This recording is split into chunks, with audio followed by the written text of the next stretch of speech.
Okay, good evening, everyone. My name is David Freese. I'm the mayor of Tonganoxie, and I am calling to order this regular meeting of the Tonganoxie City Council for September 19th, 2022. Ms. Huntington, would you note that I am present and call the roll, please? Yes, Mayor. Mr. Partridge? Here. Mr. Donnelly? Here. And we will mark Miss Stevens and Miss McCutcheon absent.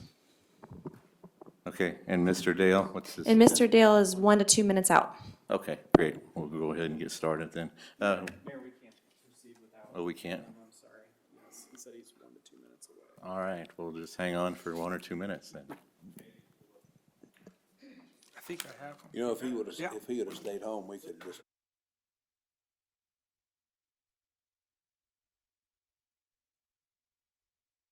Way to go, Jake. You show up, now we gotta work. Apologies for the tardiness. We were cheering for a flat tire. Thank you, sir.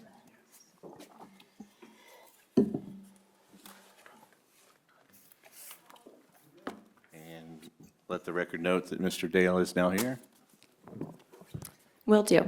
Okay, and would you join us in the Pledge of Allegiance, please?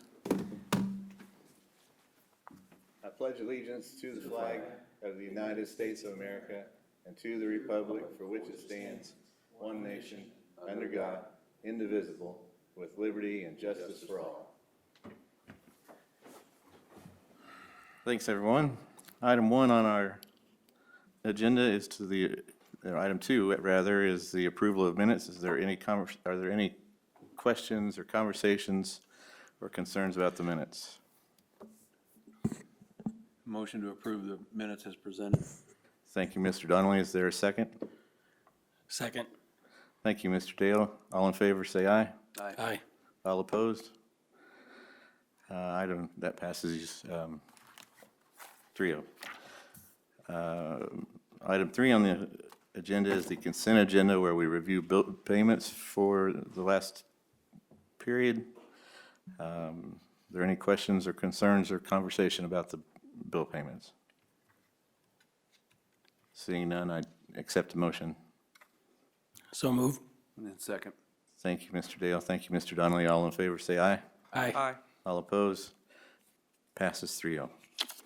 Item 4 is old business, and also the opportunity for people to speak if they signed up before the deadline. Mr. Porter, did anyone sign up to speak for tonight? No sign-ups, Mayor. Thank you, Mr. Porter. Moving on to item 5. Item A, 2021 audit report and financial statements presentation by Karen Lynn of BT and Company. Mr. Brakovich. Yep, thanks, Mayor. Karen's coming up to the podium. So Karen is the managing director with BT & Co. They've done our audit the last couple of years, and the purpose of tonight's presentation is to present the final audit to you in a report fashion. Karen, I'm sure, will go over the highlights. From a staff perspective, we continue to enjoy working with BT & Co., very professional folks over there, and all the kudos in the world to Mr. Porter, who serves as our point of contact in terms of responding with the requested documents and various financial reports. So thank you, Dan, for taking the lead on that. And with that, Karen, I'll turn it over to you. Thank you. Good evening. Good evening. Appreciate a few moments of your meeting this evening to present the results of the audit. I believe you have 2 documents in front of you. One is titled Report to the City Council, and the second one is Financial Statement.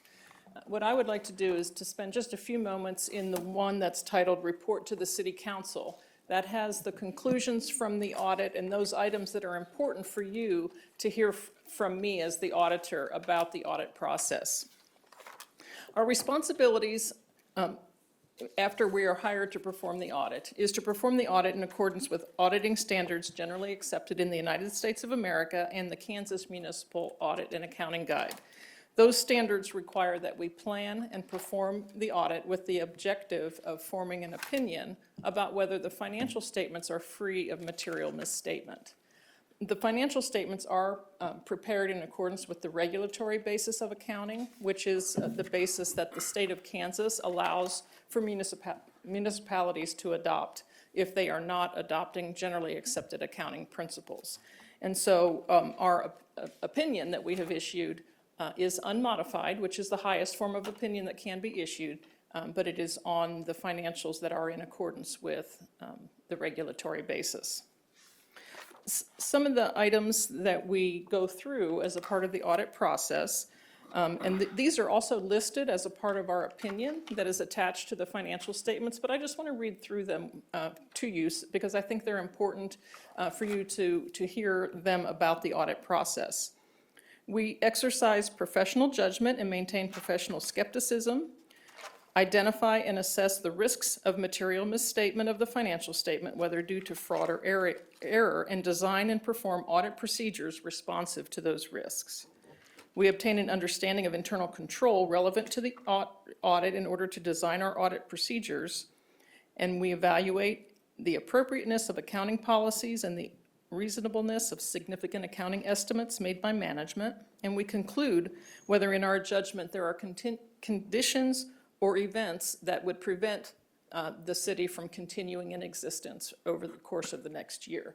So those are part of the procedures that we go through, in addition, of course, to the testing of the financial statement amounts and the testing of the different documents that we ask for and request and take a look at during the audit process.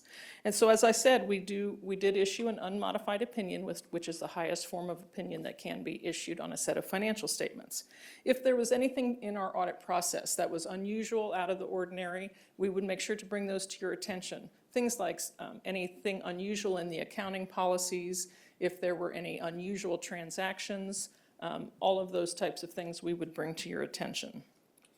We also would bring to your attention if there were anything in the area of red flags or anything, issues that we identified that we thought you as a governing body should be aware of.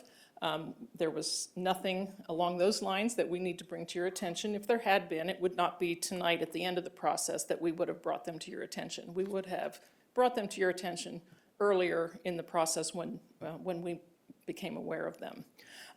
I would like to say that we are very appreciative of the cooperation that we received during the entire audit process. We received things timely. We received what we asked for. And Dan has been a great partner in working through the audit process, and we do appreciate all the effort that he provides, not just the time that we're working on the audit, but throughout the entire year. Of course, a lot of work has to be done in order for good results that you have here in this audit results. So I want to point out on page 2 of this document that I'm going through that we do have the paragraph that's called modification of opinion.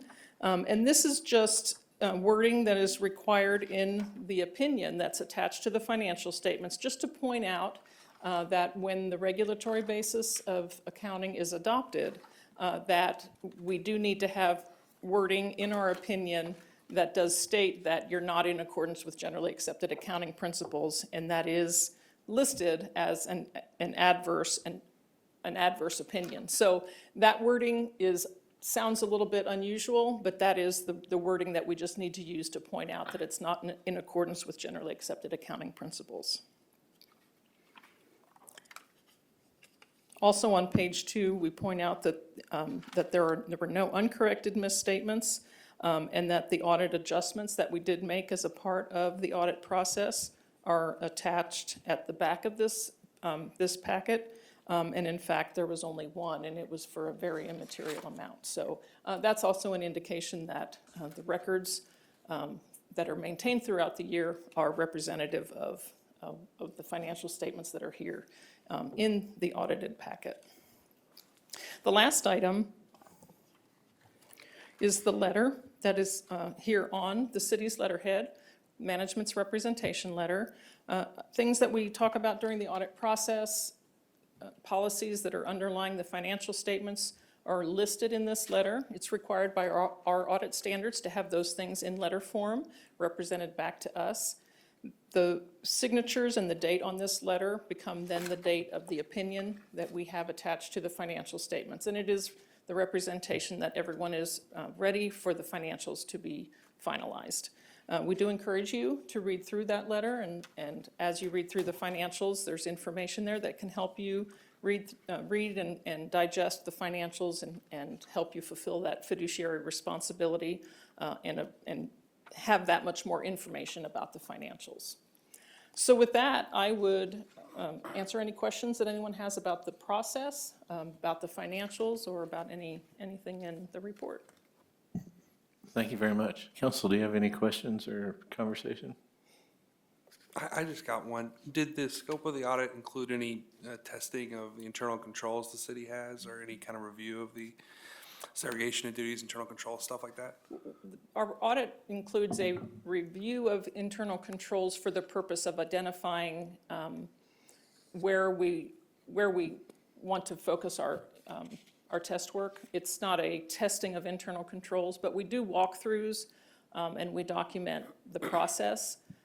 And then we do walkthroughs and identify if there's any areas where we see some weaknesses or deficiencies. Okay. Anything else? No questions, very good report. Yes, thank you very much, once again. Okay, thank you. Appreciate the opportunity to work with the city. Congratulations to staff for a good report. Okay. Item 5B is consider donation of utility truck from Southern Star Central Gas Pipeline. Mr. Porter. Thank you, Mayor. Okay, this item is one we're excited to bring for your consideration. It involves the consideration of acceptance of a donation of an LN 8000 1990 diesel truck with a boom attachment on the rear. Southern Star Gas Pipeline Incorporated is who approached the city with the offer of this equipment. They consider it surplus primarily due to its age and the intensity of the use they need it for. It's not serviceable to them at this point.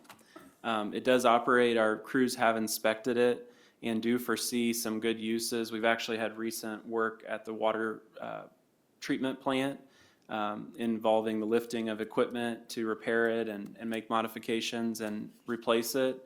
And this equipment would have filled a perfect need that we have, and usually we rely on vendors and their equipment to do such work.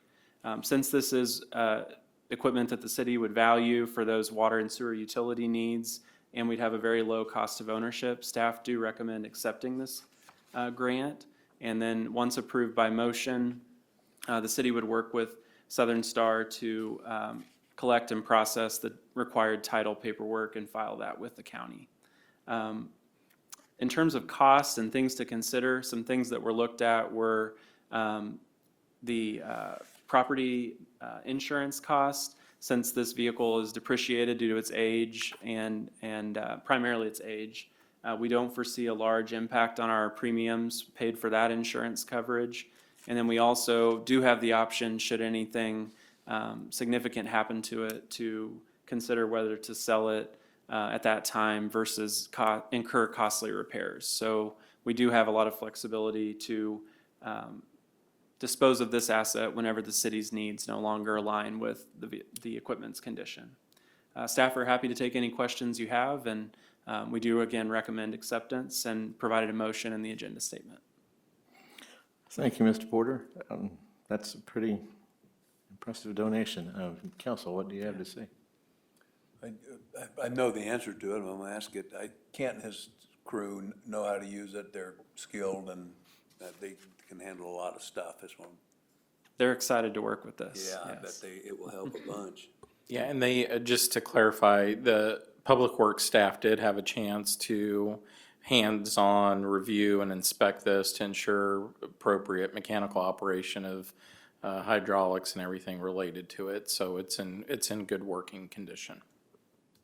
Is there anything from a regulatory standpoint or certification that would not prohibit, but would limit its use? I mean, does it take anything extra to use and operate it, a CDL or? I don't know the answer to that, but I do know we have operators with valid CDLs, so. It's gonna have dump air brakes, trucks so and- I'm sure they're gonna have to have. And the lift itself too, I'm wondering, OSHA, That's a good any sort of OSHA licensing or anything in that regard?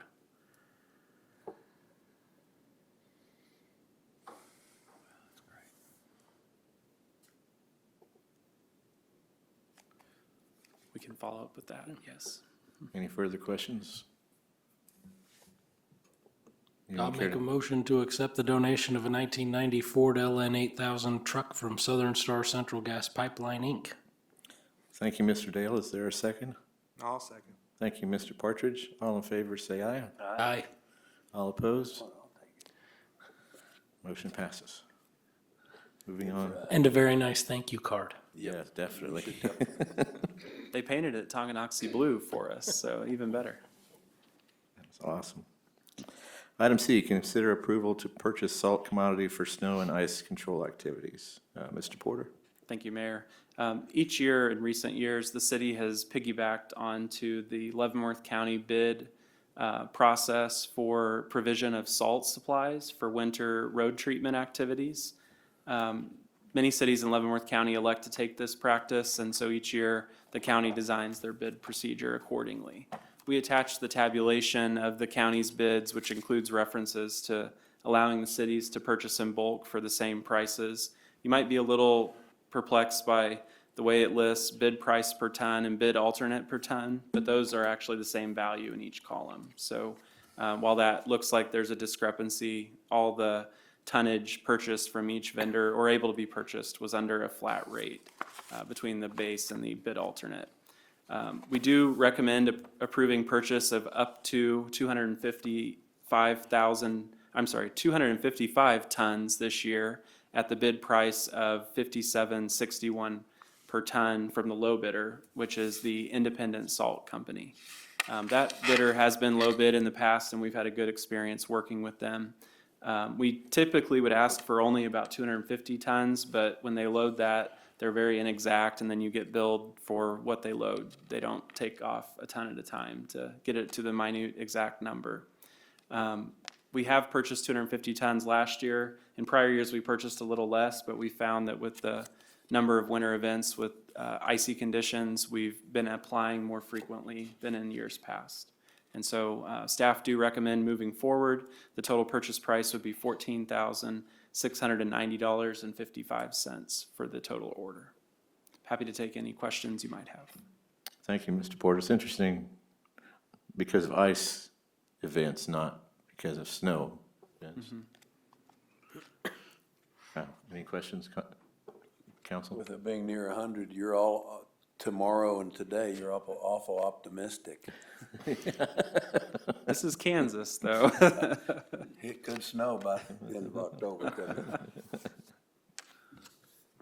I'd make a motion that we authorize the purchase of salt supplies in 2022 from Independent Salt Company for a total maximum cost of $14,690.55. Thank you, Mr. Donnelly. Is there a second? I'll second. Thank you, Mr. Partridge. All in favor and say aye. Aye. All opposed? Great. Great, thank you. Item D, consider approval to dispose of miscellaneous police department equipment through an auction, public auction. Mr. Porter.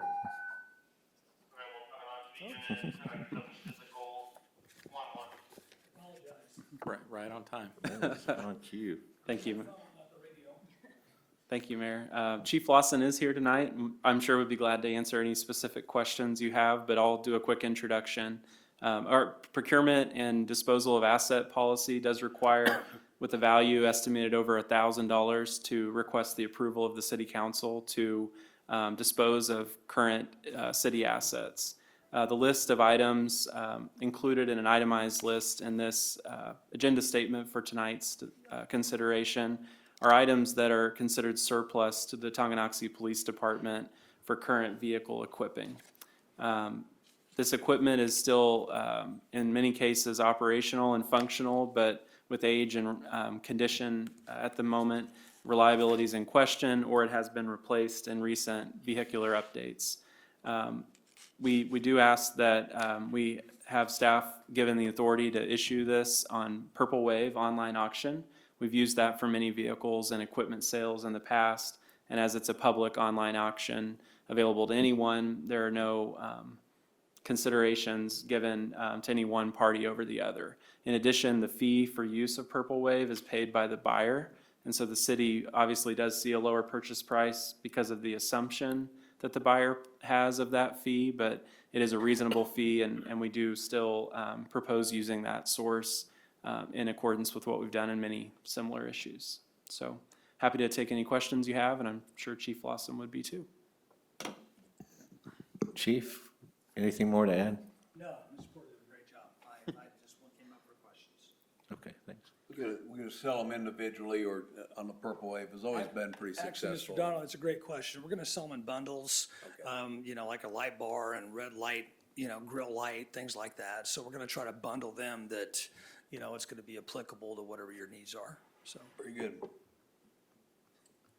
Purple Wave does a pretty good job. They do. It's been good for us, for sure.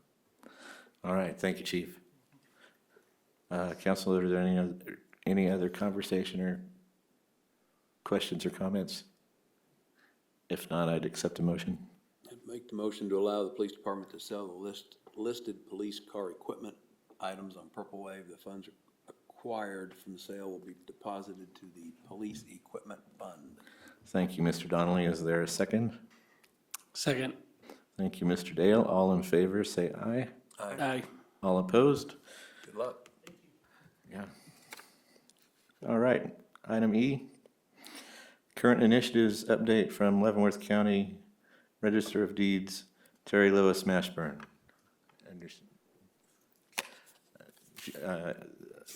Yes, thanks. We normally have a time limit for speakers, but just 5 or 6 minutes if you don't mind.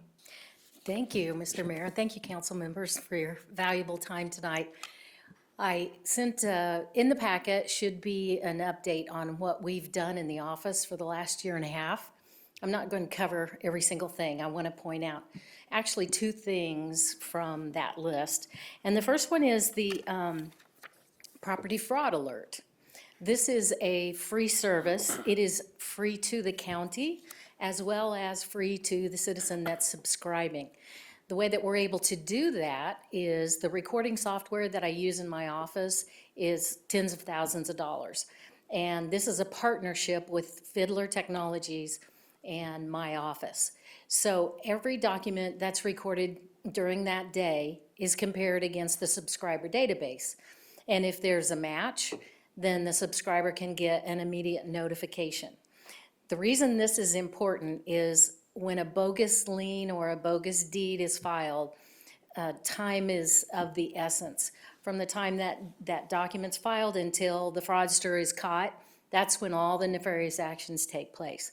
So if you know what has been filed immediately, you can contact your mortgage lender, you can contact the police, you can contact your lender, you can contact my office and start putting up roadblocks for that fraudster.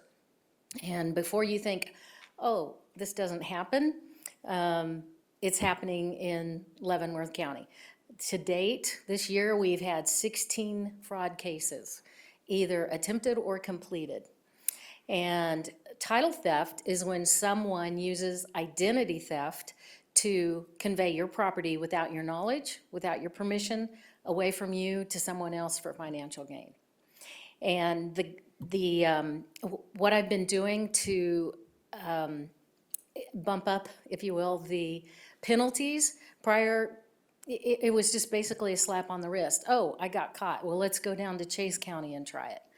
But this past session, the legislation did pass SB 300, and it was in regards to the RICO Act, which is normally organized crime.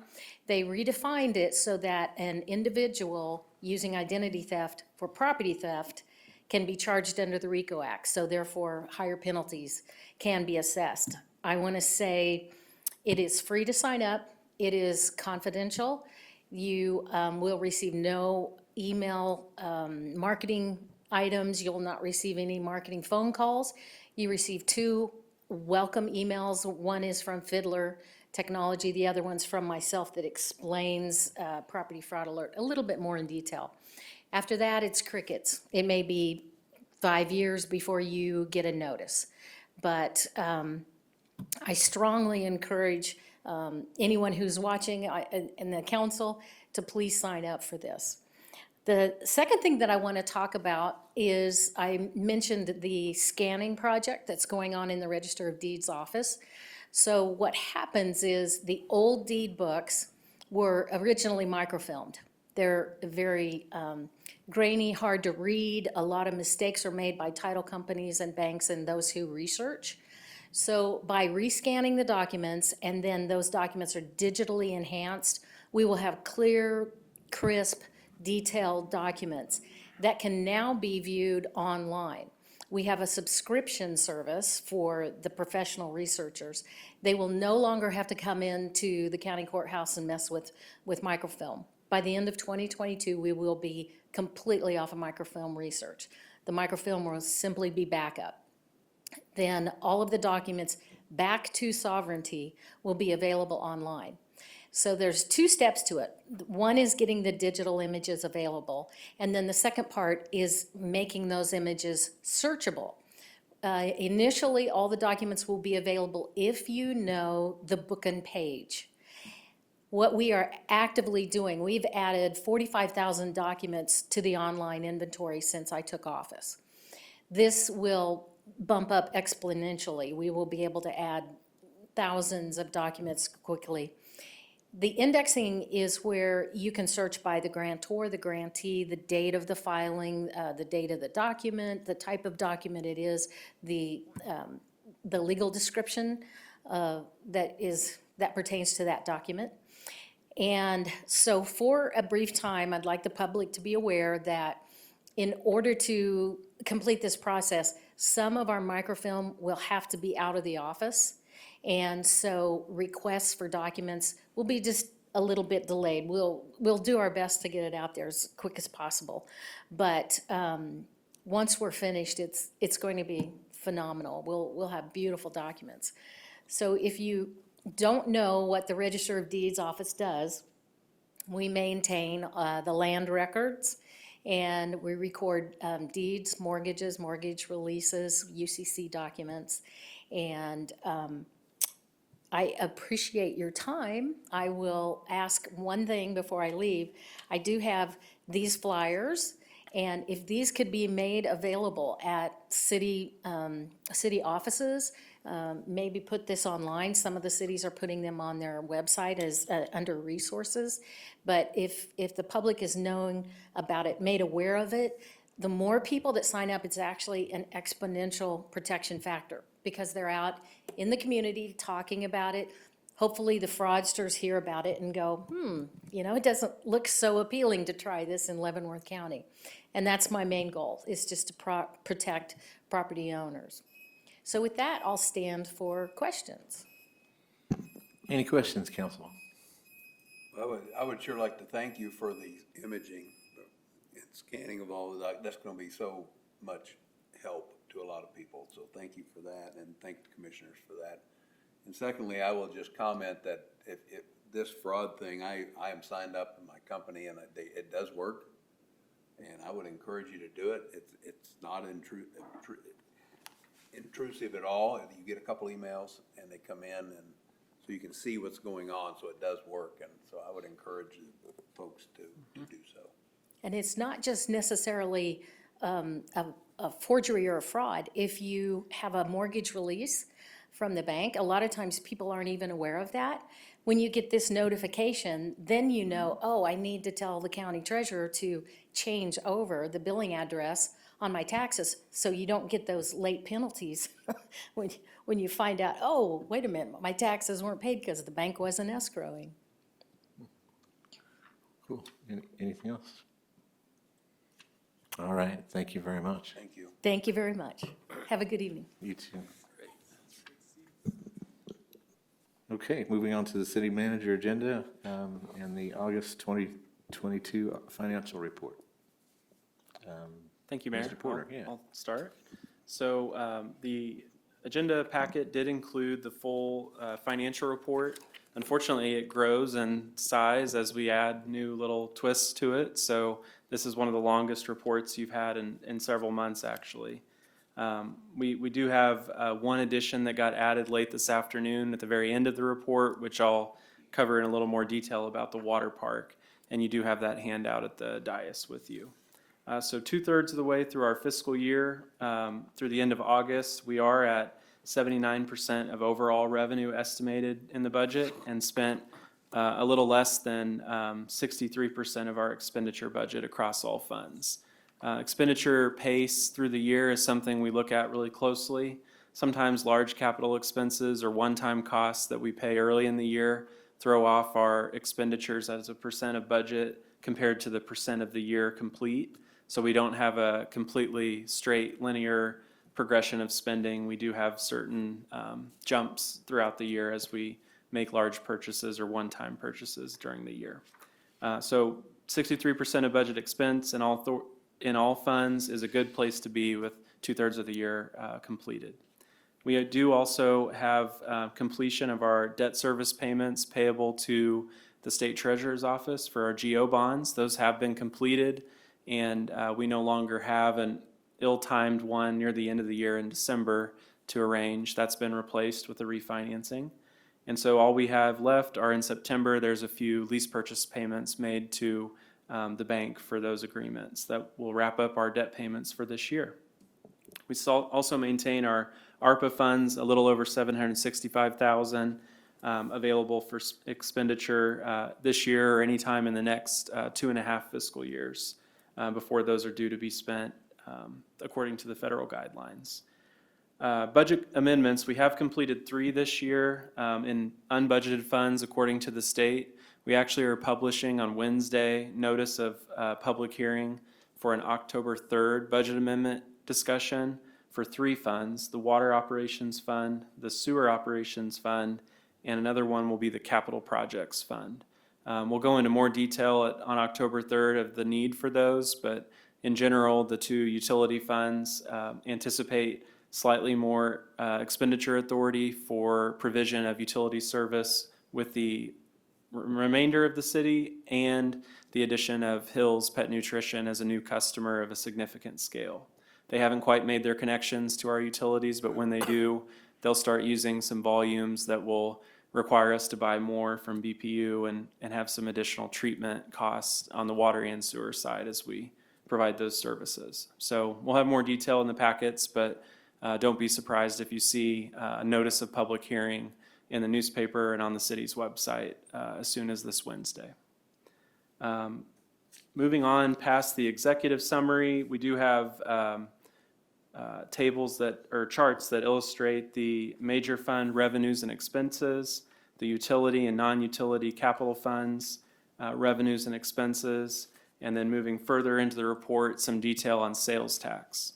This month, we actually did not receive our sales tax remittance from the state until early September instead of in late August.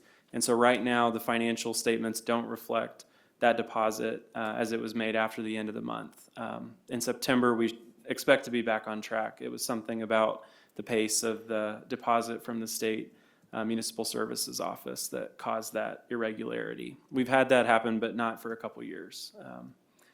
In terms of where we are, though, even without the deposit of August, we still are only 3% under city sales tax collections from last year through August, which is an outstanding place to be comparatively, and we're 29% ahead of last year's pace in use tax. So we're still seeing that growth and maintenance of the strong performance in sales and use tax, even relative to last year, which was a strong year as well. On the share of the county side, we're 7% down on county sales tax compared to last year, but again, a month different, and 14% ahead of pace on the use tax side. So similar patterns seen with the city tax collections and the county tax collections that we receive a share of. Looking into major expenditures, we do have a breakdown of the general fund expenditures by category, and 61% of personal services budget compared to budget to actuals to budget, excuse me. And so that again is a good spot to be in. It's one we monitor closely. If that were creeping up to 65, 66%, we'd be concerned that year end that we might need to amend the budget to accommodate salaries and benefits. But at this point, we look to be in a good position with our budget estimates from last summer. Major commodities in the general fund and utility funds, we're still about 50% ahead of last year's pace on spending on fuel and oil, which is generally diesel and gas for the most part. That is in line with what consumers see and prices at the pump right now. We're also 5% ahead of last year in electricity costs, which we anticipate will go up more in the coming months as the impacts of input costs are passed on to consumers, which include us on an electric utility side. We're 7% ahead of the pace on gas and propane, but we don't expect to spend any more this year. The cold months typically arrive in late November, early December, and then we're billed in January. So that is where we expect to end the year on the gas consumption and payment side. The next page of the report details 2022 budget initiatives. The good news is 2/3 of the way through the year, we have almost all of the boxes checked that they're either completed initiatives or well underway. There are a couple in the utility funds that are not checked. The water tower construction, that's obviously now underway, but we haven't yet completed our first payment for the construction cost of that contract. We do expect that to happen soon, as we've heard that the pay app has been received and is in the process of being reviewed by the city engineer as they compare it to the work done on site. When that first payment is completed, probably in our next monthly report, we'll include a detailed breakout of the budget for that project and the amount paid to date, amount completed to date. So you all have a good understanding, besides seeing the check report, of what's the current status of that project on the financial side and on the construction side as well. Also, we have other projects with development for water production and wastewater treatment plant analysis and updates. We've called those phase 1 and phase 2 of the wastewater treatment plant. Those are unchecked right now because those scopes are still being developed and readied for presentation to you later this year, hopefully. So more information on that to come. But if you look at the rest of the list for 2022 budget initiatives, we're in great shape. I think at this point in the year, we've never been this advanced with the number of initiatives either knocked out or well underway. So that's a good position to be. For our development of next year's budget, as you know, we approved the budget last meeting. We're very excited about that. Later this fall, hopefully next month sometime, we'll finish preparing the budget book for publication on the website, printing copies, and referencing in newsletters sent out to the public. So working very hard on that and the CMIP as well to go with it for next year's budget. The remainder of the financial report includes a fund balance report and an expenditure by fund and by category breakout for more detail. If you have any questions, please let me know. But again, good position in all funds, and the 3 funds are the ones we'll target an evaluation of on October 3rd for a budget amendment in a very small amount in each of the funds. Finally, the water park report with comparison to prior years, it has graphs on the first, charts on the first 3 pages that illustrate trends in attendance by year, monthly trends in total attendance, again, by year, but also by month. Those illustrate that 2022 was a very strong year. The graph might oversell it just a little bit on page 1. It was a jump from last year at about 20,500 total attendance to just under 22,500. But that is a pretty significant swing. This information and the rest of the report includes zeros for 2020 as the facility was closed. And we actually had an issue with our server that resulted in us losing data for 2015 and 2016. So those years are also blank, but the pool was open and operational. It's interesting to look at the trends over time. We do see some variability both up and down in attendance numbers as well as sales. What we were interested in, probably more specifically, was with the user fee charges that were applied this year, were we going to see the anticipated jump in overall revenue? And if I can direct your attention to page 4 of the report, it includes 2 tables with expenditures by category and revenue detail in the first 2 tables, and then the quick synopsis of our user fee adjustments. So overall, when we made the changes prior to the start of this pool season, we anticipated at least a 12% increase in overall revenue for the water park. That was more than realized, as we actually saw a 23% change from the prior year in this year's financials. Some of that is due to concessions, which were a pretty significant jump, but admissions actually were also a significant change from the prior year. And so our rate changes did work actually a little better than we anticipated. Part of that is adding 2,000 more in total attendance of all types across the year, so we definitely saw a spike in that. Rentals were another area that saw a significant change from a little under 12,000 in collections last year to over 17,200 this year. So really strong interest in that, and Darren Shoup, our pool manager, relayed to me that he heard 0 complaints from rental customers at the cost of the fee and any increases from prior years. People were thrilled to get the facility with all its amenities at the price that we offer it. So there was actually no pushback against that fee change that he experienced as the manager on the facility, and many conversations with people renting it. One other thing when we look at comparatively our expenditures compared to revenues. So the expenditures listed in the first table on this page of $163,160 do include our salaries and FICA costs for our water park manager, 2 assistant managers, lifeguards, and clerks. It does not include a cost share of the city maintenance crews from Public Works that do a lot of, almost all of the work really at upkeep for the facility and maintenance of pumps, replacements of equipment with break fix. They spend a tremendous amount of time in the summer and some in the winter keeping the facility moving. So when we compare that number to $165,800 in revenue, operationally, we did recover our cost as close or actually better than any year that I've seen record of yet. But at the same time, we're not encapsulating all the costs. We didn't include the cost funded by sales tax for refinishing the slides and the other equipment. We didn't cover the Public Works costs for their work. We didn't cover City Hall and administrative costs for oversight, which is a shared service, HR service, all of that. But in a nutshell, though, we did recover the costs of the people working at that facility and the equipment and commodities that we use at the facility. So good financial position, good report on activity levels, but again, I just want to caveat it that it is not at all meant to say the pool made money. It still costs general fund resources and city resources as a whole to operate that facility every year. But a strong financial position, and we're excited to bring you this information. And if you have questions or things you'd like to deeper dive in, please don't hesitate to ask, and we'd be happy to provide it. But any questions?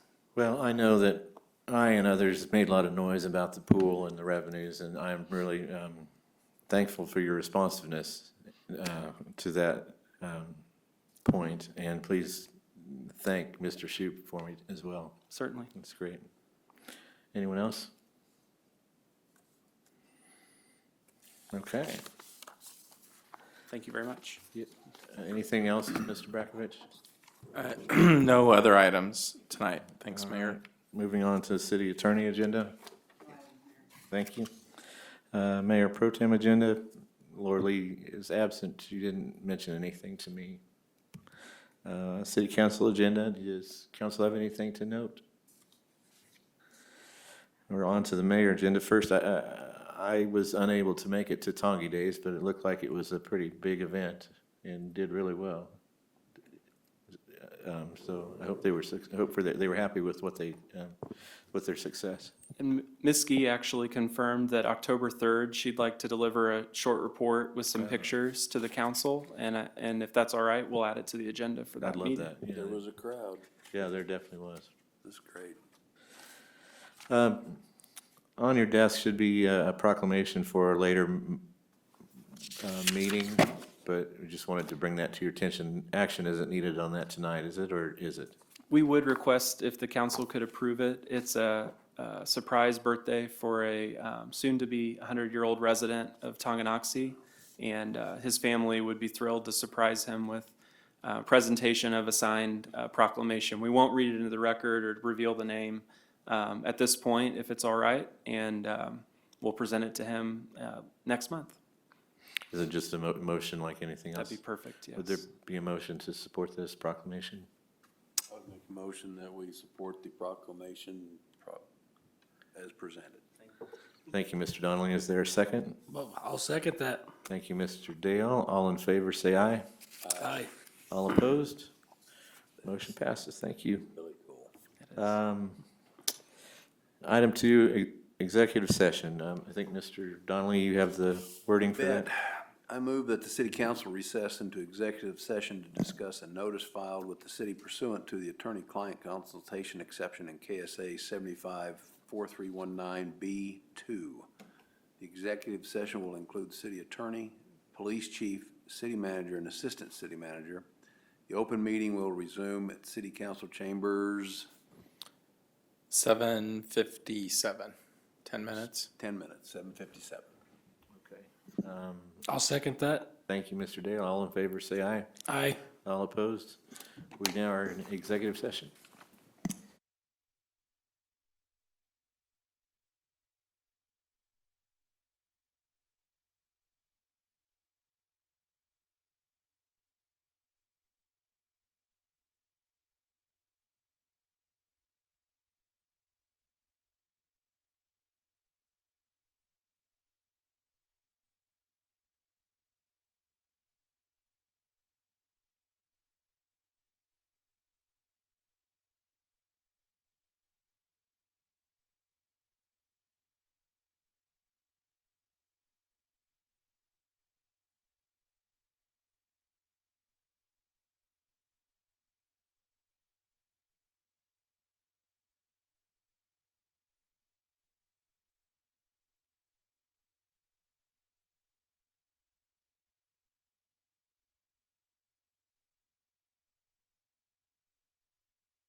you go, sir.